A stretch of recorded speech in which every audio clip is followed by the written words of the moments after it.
Hello everyone, in the middle of producing the script for my upcoming Nidatalban review, I saw that Dovetail Games dropped the roadmap for April 2026. So, this is the first time I'm seeing it, and if you want to screenshot this now and read it yourself and not watch the rest of this video, then go right ahead. But, for those who are staying around, first up, we have the Deutsche Bahn BR147, which is going to be an add-on for Stuttgart Heilbronn, originally going to release on March 31st, I believe, but they had to push it back due to a issue with crashing, so it's now coming out on the 9th of April. I'm not going to get this because it's yet another boring, modern-era German electric locomotive, and to be honest, it's just the passenger variant of the BR187 we already have, which is, albeit a pretty terrible add-on. And then it's also going to do a modern era, I think 2012 add-on, no, 2018, sorry, era timetable for Frankenbahn Stuttgart Heilbronn. And then there's going to be 3 scenarios, and it's going to be £15. Next up, it's a brand new add-on. It's the Great British Railways Class 802. So, if you didn't hear, Dovetail, Trains of World, was used by the Ministry of Transport to design the Great British Railways livery. And now it's going to be officially put in the game thanks to this gameplay pack. It's going to be using the Class 802, which we already had, from the Riviera line, and it's going to be an add-on for Riviera for the Riviera line and the East Coast Main Line, which I don't think it's a good livery particularly. It's a bit too fussy, but on the other hand, I'm quite excited for renationalisation of the British Railways network, something which they should never have been privatised in the first place, quite frankly. It is my opinion that a rail system should be owned by the public and not operated by companies for profit. However, I say that, and the rail system in Japan is technically private owned, but most of the private railway companies, if not all of them, are majority owned by local governments, so it doesn't really count as a private railway network in my books. Anyway, so it'll be coming as an add-on for Riviera and East Coast Main Line. I won't be picking this up because I don't really like the livery. They should have just taken the old British Rail like Intercity or Intercity Swallow era livery and given it a modern makeover and not made this, which I think is pretty ugly, but it's a nice color palette, I gotta say. And yeah, I'm just not gonna get this.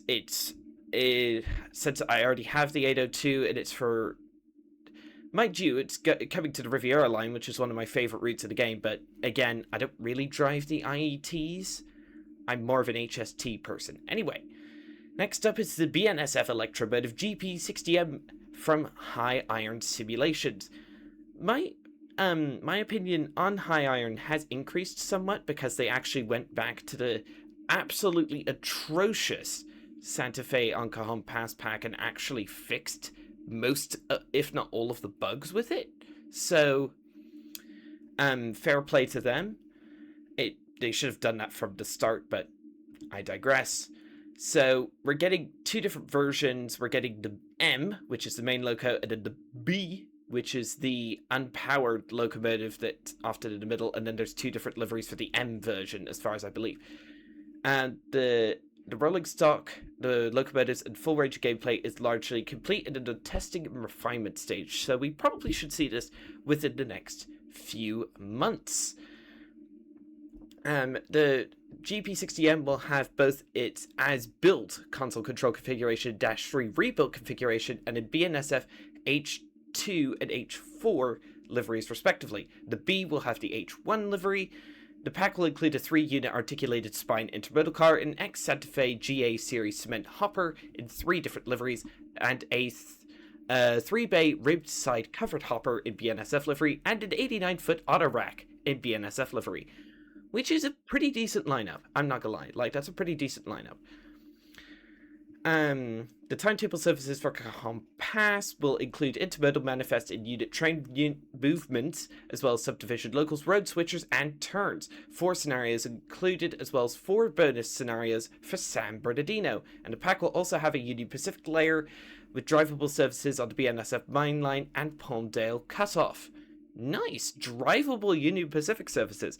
Well, you do see Union Pacific services on Cajon Pass normally, you can't drive them, you can only see them, and I believe it uses Sherman Hill at the moment.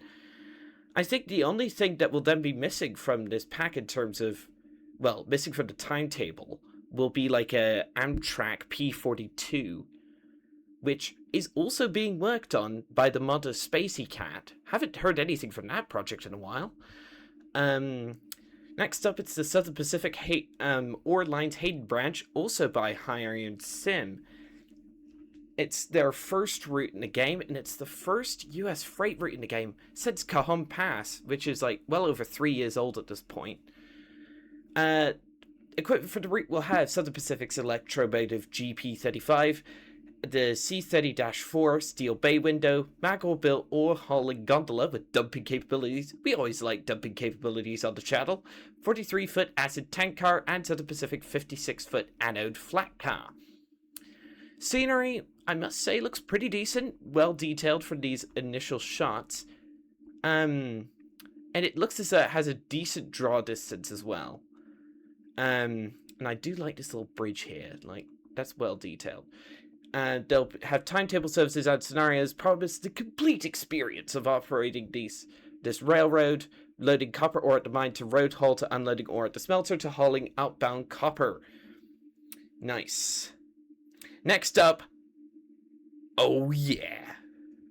It's the Tadami line, ladies and gentlemen, the route I've been waiting for over 2 years. And as a Japanese rail fan, and as someone who's filmed Kiha 40s in real life, oh my goodness. I literally just got chills, man. Okay. There's a bunch of new screenshots. Anything else? No. So, yeah, this is good. The 2-tone white and blue Niigata livery, which we haven't got any preview shots for before. And oh my god, like, Kiha 40 looks decent. It's well proportioned, seems to match its real life counterpart. And look at the surrounding scenery. Little railway crossing there. Houses in the background. Rice field, I think, there. Mountains, trees. Oh, look at these rice fields. And it looks as though the rice is dynamic depending on the time of year. This is summer, so the rice is growing. This is autumn, so the rice has been cut. That's cool. That's realistic. I like that.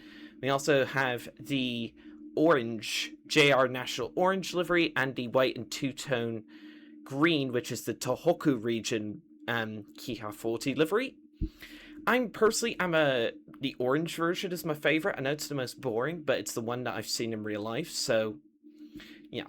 Foliage, oh my goodness, exceptionally well detailed. Like rushes, weeds, trees. Another well detailed railway crossing. First, snow preview image. Looks like houses and a couple of apartments in the background. Trees, level crossing, blah blah. That also looks good. More Kiha 40 signage looks good. Foliage looks excellent.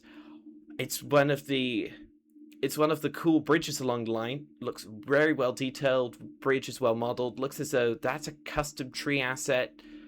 Oh my goodness, this is going to be an excellent route. Yeah. So, no release date yet, which I was really hoping for. We just need this route. We need this route in the game. The team, apparently Union Workshop is spending additional time working on community feedback to implement passenger models that are more representative of Japanese commuters. That was one of my only complaints. In the gameplay showcase, which they did back in, what was it? I think it was December of 2025, I think, when they did the gameplay showcase video. The NPCs were all the stock ones, which, like, the European stock ones, um, which I'm, which I was not a fan of, and I pointed that out. So it seems as though Unity Workshop had taken that feedback on board and are actually implementing Japanese NPCs, which, like, kudos, guys. Like, that's excellent. Next up is another banger from Just Trained. It's the Crew Preston line, West Coast Main Line. So, this post is focusing specifically on the key areas surrounding Warrington, with Bank Quay Station, 4 through platforms, and 2 bay platforms. So, Warrington is located around halfway between Crewe and Preston and is called at by most express services. I've called here in real life on a Pendolino. Obviously 40 years later, but anyway. Diesel multiple units and local hauled services from North Wales to Manchester and Yorkshire also stop here as they transition from the Chester line via Helsby to the Chat Moss line via Newton Le Willows. Positioning yourself on the south end of Bank Quay Station is a great way to spend a few hours in the route, as the comings and goings are pretty much constant. Aside from passenger workings, Warrington offers even more interest when it comes to freight, with 3 separate yards, all seeing considerable traffic 24 hours a day. To the south are Manchester Ship Canal sidings and Walton Old sidings. The former is utilised by the merry-go-round coal trains, which must reverse here to access Latchford sidings, where they again reverse to head west to Fiddler's Ferry Power Station. These reversals take the form of both run-rounds and drags, with a Gronk employed regularly during the 1980s for these activities, hauling heavy coal trains between MSC, Manchester Ship Canal sidings, and Latchford. Walton Old sidings serve to supply wagons for a variety of freight services, including Speedlink ones, while the sidings at Arpley fulfill much the same role, with 4 shunt necks. Wow. And we do get a picture of the 47-3, which is an adapted version of the 47-4, which we already had in the game. Like, the 47-3 is going to have is going to be a new version, and we're also getting the Class 86-4 and the Mark IIDs, if I'm not mistaken. Also a coal hopper wagon. Following the east line east out of Warrington towards Latchford reveals a number of semaphore signals around Arpley Junction, with the signal box here featuring a full interior. Always nice to see those. This railway once formed a through line to Altrincham. However, traffic on this route ceased in 1985, so 1 year before this route is set, and as such, Latchford became a stub used for run-rounds and reversals of freight traffic that needed to serve the line to Ditton. The vast majority of this was coal for the Fiddler's Ferry Power Station. Nice. And we also get some images of the Class 20, which is also going to get a new version for this route in 2 different liveries. Passengers and parcel trains, light engine shut moves, variety of freight traffic, very nice. Check out the dev blog if you're interested to hear more. Next up, it's Schnellfahrstrecke Neuenberg to Ingolstadt from Train Sim Germany. The route is now complete, so the team will be showing it off next. We'll be looking to show it off in the next roadmap, along with the München-Nürnberg Express in action. And we just get one picture with some Talent 2s in the background. I must say, though, the details on this line are quite decent. I don't think this will be a day one. I should have said with Crew Preston, that's going to be a day one pickup, of course, because it's Just Trains, and that's a Just Trains British Railways era banger. So, yeah. I'm going to probably wait and see how the Nürnberg-Ingolstadt route does, maybe pick it up on a sale. Next up, Neckartalbahn, the first German steam route in the game. Yeah. Steam is returning to the game for the first time since Train Sim World 4. In addition to the BR-23, which is the steam locomotive, TSG are happy to confirm a backdated BR-140 will also be included with the route. So I imagine, like with Mittenwaldbahn, the 140 will be like the 111 from Mittenwaldbahn, so it receives a new livery, new bits and pieces of the interior. and that kind of thing, and also new livery by the looks of things. The 140 originally appeared in the Stuttgart-Heilbronn route. So yeah, this is going to be a good route. I feel. Next up, it's the Mild May line extension, which is going to be a free update from Incredible Trains. Johannes has said, after what has been quite a chaotic year for me personally, balancing work on Birmingham to Crewe alongside finishing my degree, I'm pleased to say I'm now back to full-time TSW development. Oh, so that's why it's taken so long. He's been helping all aboard with Birmingham Crewe, and he's also been finishing his degree. Cheers. I can finally report some solid progress on the Mild May extension. Oh yeah. I've included a few screenshots of Richmond to showcase the work completed so far, which is starting to come together nicely. I can also confirm that for players who own both Great Western Express and the Island Line 2022 DLCs, there will be drivable Class 4i4, well, D-stock, services appearing on the route. These will be reskinned into London Underground livery similar to the implementation seen on Great Western Express. That is excellent. One of the long-standing issues with the route, passenger spawning, has now been resolved. After a lot of investigation, I discovered the route was using too many dioramas, and due to a core issue, these were preventing passengers from spawning correctly. I've now worked around this by duplicating the relevant dioramas into the Mild May line and locally removing the problematic code. This fix will be included as part of the extension. As most of my recent work has finished on scenery and station development, my next steps will be to begin implementing TSW6 features, as well as ironing out the remaining bugs. I'm feeling confident that the development is now in a strong position. I'm going to let you viewers in on a little secret. I actually bought the Mild May line and refunded it after 15 minutes because A, the performance is terrible, B, there were some pretty bad, outstanding bugs with the line. And thank you, Johannes, for finally beginning to fix this stuff. And I might even pick up Mild May. It'll have to be on a decent sale because, well, I don't think. I'll wait until the Richmond extension comes out. I'll soon be able to show details on another project I've been working on. Oh, okay. Mate, you're one guy. Just please, Johannes, finish the work on the Richmond extension and the bug fixes before getting another project on the rails, please. Next up, it's the Rhein-Neasbahn from Foles World. This is a route which I'm not particularly excited for because it's yet another modern-era German route with no new rolling stock.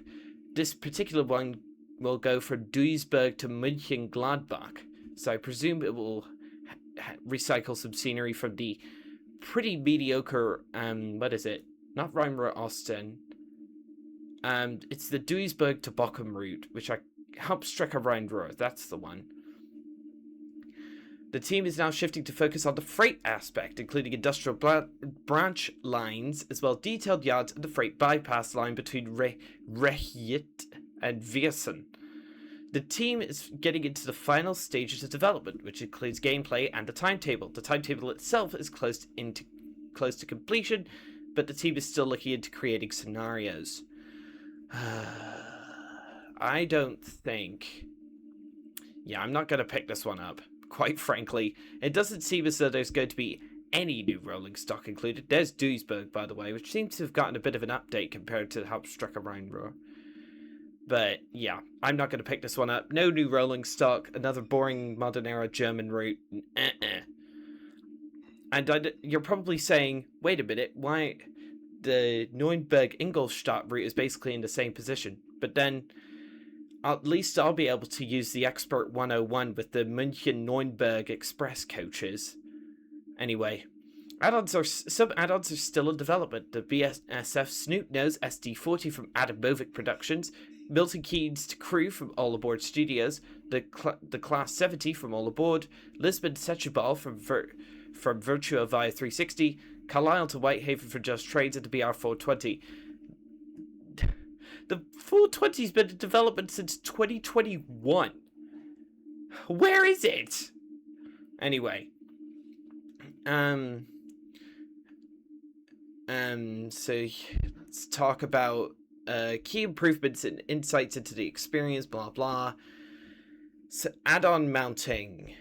This particularly affects PlayStation players, I believe. If it's trying to draw in more than 60 gigabytes worth of layers, they just don't appear.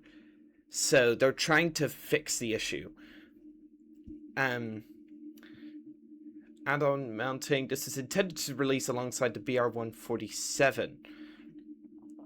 The release being delayed, we're also looking at how these changes are impacted and working further to make sure these are implemented as we expect. They weren't aligned with the 147's new release date on April 9th. The goal of these improvements remains to be lowering the size of dependent content with loading add-ons to avoid hitting the platform limitations on PS5 and help with smart content loading optimization.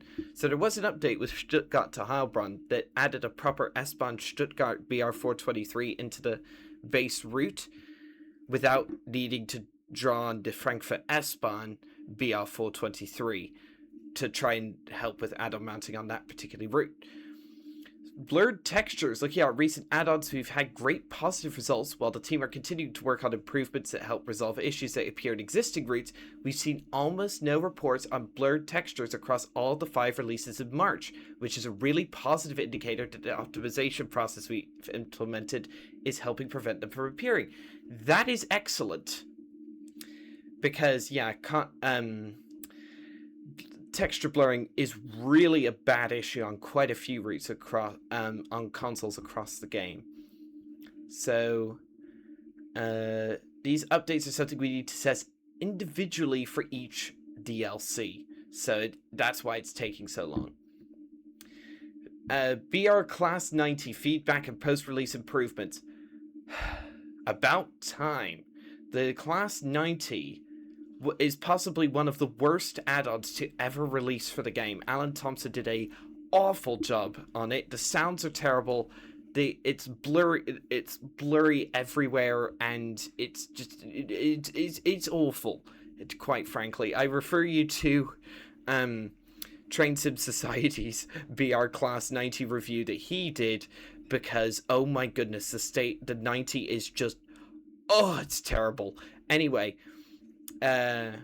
We want to acknowledge the feedback that players have shared since release and thank everyone who has taken the time to report issues and provide constructive comments through our community channels. TLDR. We want to TLDR. These guys have seen the absolutely overwhelmingly negative reaction and are trying to fix their reputation before their sales go down the toilet. I know that's a pretty harsh assessment, but oh my goodness, Alan Thompson have royally mucked this up. Anyway, short-term hotfix. There'll be a short-term hotfix focused on addressing key immediate issues, including a fix for acknowledging AWS and DSD when using controller inputs. That's good, because currently you have to use a keyboard to acknowledge AWS and DSD while on a console, which is pretty crazy when you think about it, because people who are using consoles should not have to plug a keyboard into their console to use the safety systems. There will also be a longer-term update. This update will incorporate broader player feedback and is currently planned to address timetable improvements, the Class 90 audio refinements, and issues relating to collision and coupling behavior.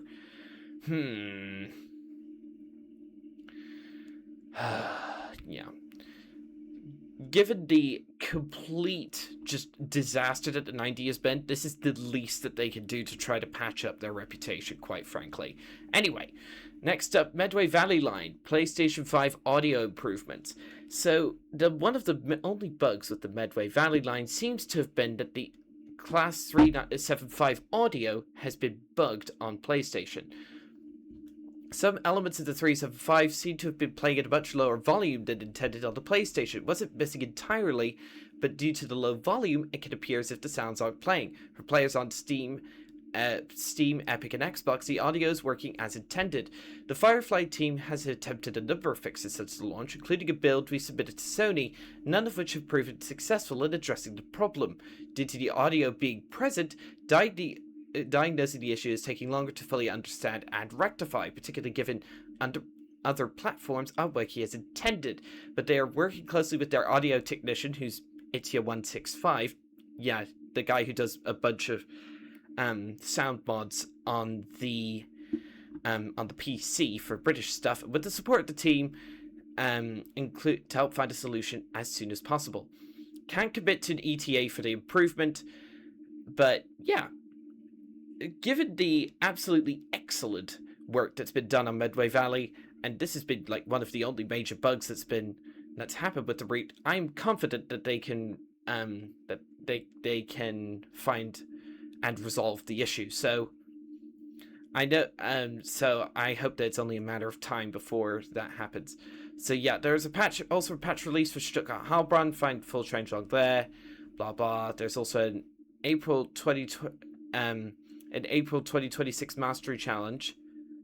Oh, for goodness sake, guys, you can't use the April Fool's one. Drive 25,000 miles, exceed 1,000 miles an hour, collect 6 collectibles after walking 100 miles, complete 3 scenarios without driving, complete 10 timetables with a temperature above 100 degrees.